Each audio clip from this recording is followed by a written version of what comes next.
語聞き流し10分間、名作リスニング、英語テキストと MP3 ダウンロード、その他の物語は、ホームページよりご利用いただけます。88thpp.com 88thpp.com The Snow Queen. First story. Which treats of a mirror and of the splinters. Now then, let us begin. When we are at the end of the story, we shall know more than we know now, but to begin. Once upon a time there was a wicked sprite, indeed he was the most mischievous of all sprites. One day he was in a very good humor, for he had made a mirror with the power of causing all that was good and beautiful when it was reflected therein, to look poor and mean, but that which was good for nothing and looked ugly was shown magnified and increased in ugliness. In this mirror the most beautiful landscapes looked like boiled spinach, and the best persons were turned into frights, or appeared to stand on their heads. Their faces were so distorted that they were not to be recognized, and if anyone had a mole, you might be sure that it would be magnified and spread over both nose and mouth. That's glorious fun, said the sprite. If a good thought passed through a man's mind, then a grin was seen in the mirror, and the sprite laughed heartily at his clever discovery. All the little sprites who went to his school, for he kept a sprite school, told each other that a miracle had happened, and that now only, as they thought, it would be possible to see how the world really looked. They ran about with the mirror, and at last there was not a land or a person who was not represented distorted in the mirror.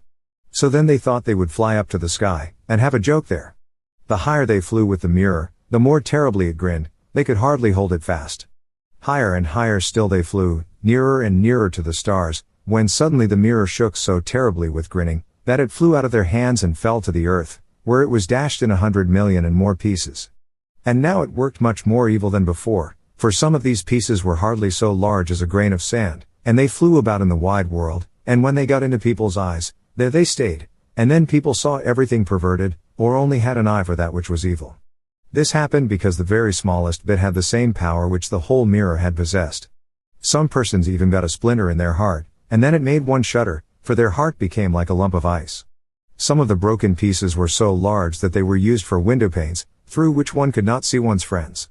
Other pieces were put in spectacles, and that was a sad affair when people put on their glasses to see well and rightly.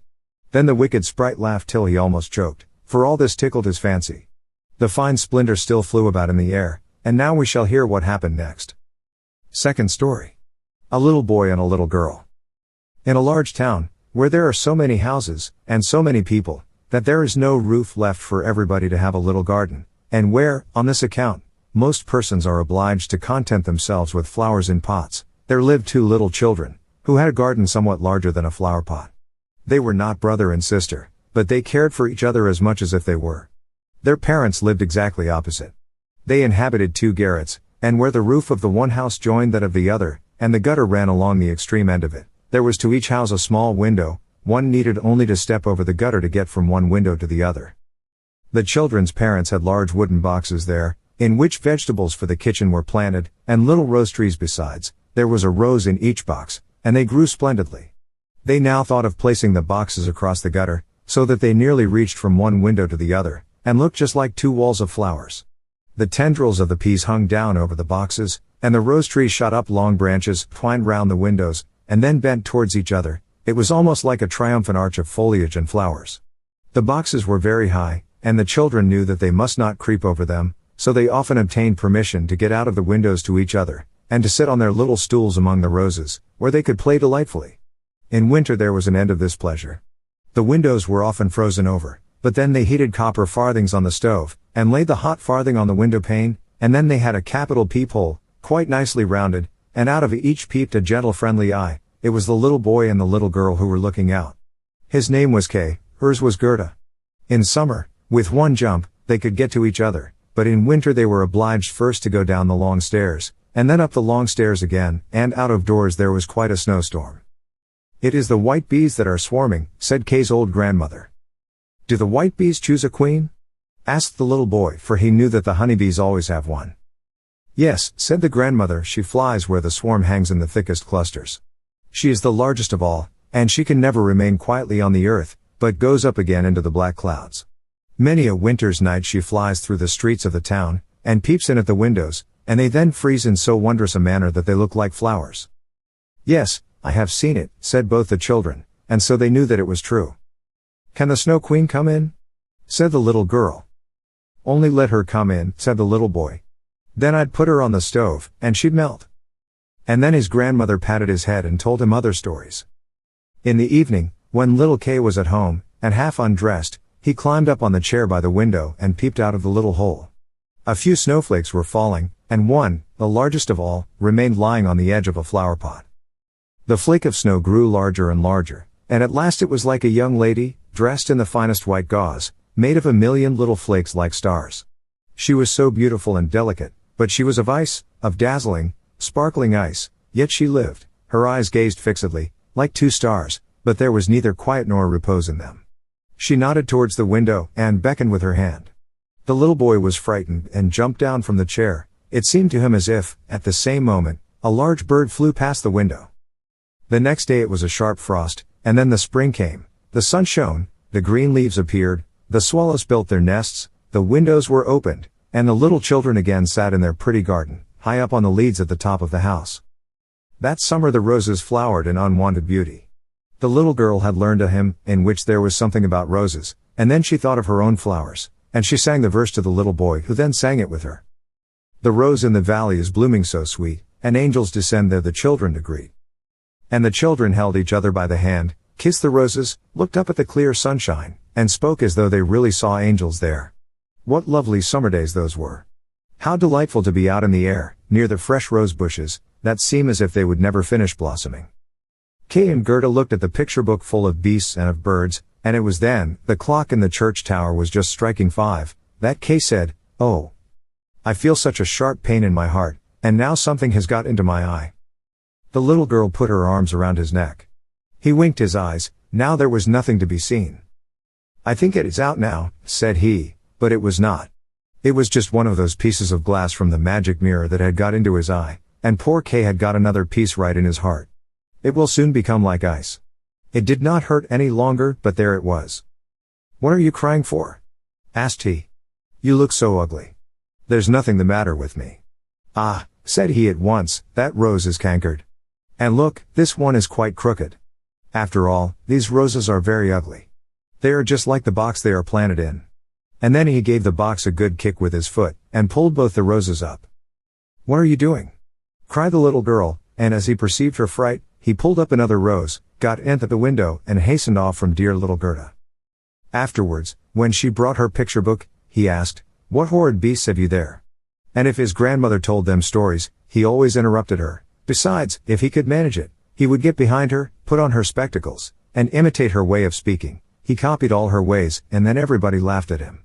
He was soon able to imitate the gait and manner of everyone in the street. Everything that was peculiar and displeasing in them, that Kay knew how to imitate, and at such times all the people said, "The boy is certainly very clever." But it was the glass he had got in his eye, the glass that was sticking in his heart, which made him tease even little Gerda, whose whole soul was devoted to him. His games now were quite different to what they had formerly been. They were so very knowing. One winter's day, when the flakes of snow were flying about, he spread the skirts of his blue coat, and caught the snow as it fell. "Look through this glass, Gerda," said he. And every flake seemed larger and appeared like a magnificent flower, or beautiful star. It was splendid to look at. "Look, how clever," said Kay. "That's much more interesting than real flowers.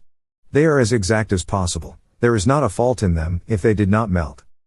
It was not long after this, that Kay came one day with large gloves on, and his little sledge at his back, and bawled right into Gerda's ears, "I have permission to go out into the square where the others are playing," and off he was in a moment. There, in the marketplace, some of the boldest of the boys used to tie their sledges to the carts as they passed by, and so they were pulled along, and got a good ride. It was so capital. Just as they were in the very height of their amusement, a large sledge passed by. It was painted quite white, and there was someone in it wrapped up in a rough white mantle of fur, with a rough white fur cap on his head. The sledge drove round the square twice, and Kay tied on his sledge as quickly as he could, and off he drove with it. On they went quicker and quicker into the next street, and the person who drove turned round to Kay, and nodded to him in a friendly manner, just as if they knew each other.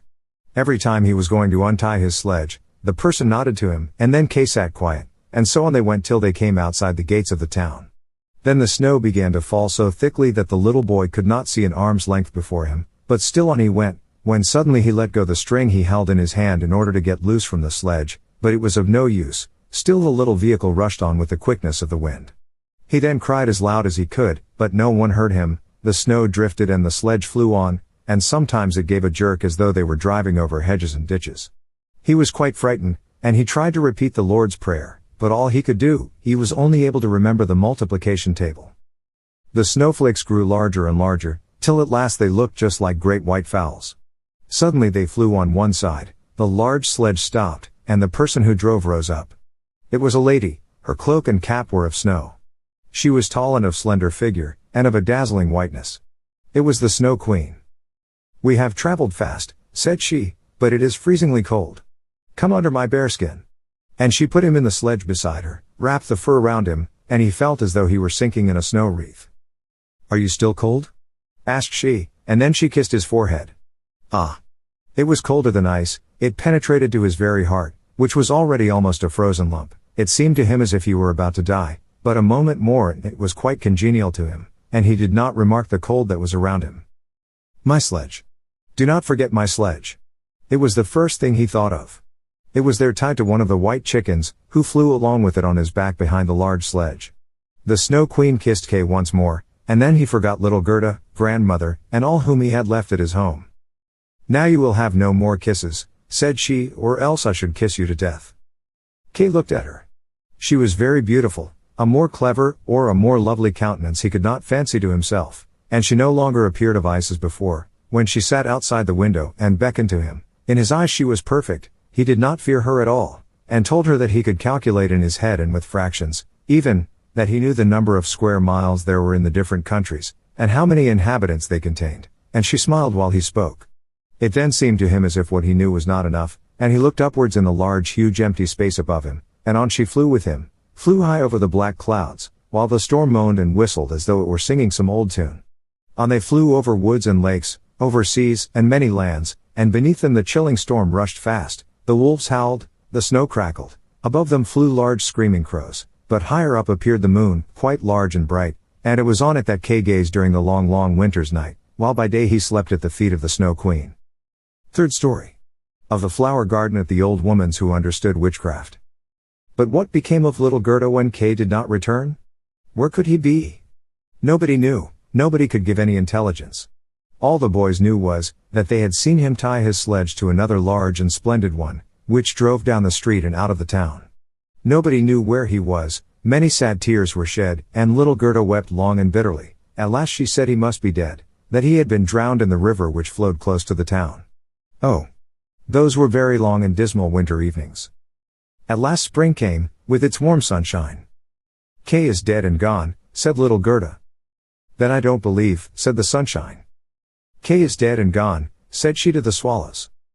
"That I don't believe," said they, and at last little Gerda did not think so any longer either.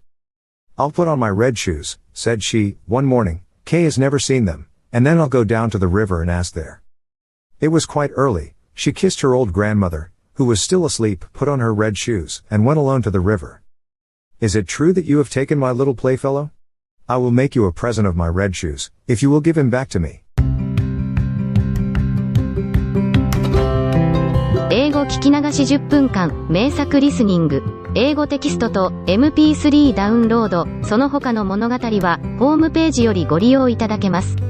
88thpp.com 88thpp.com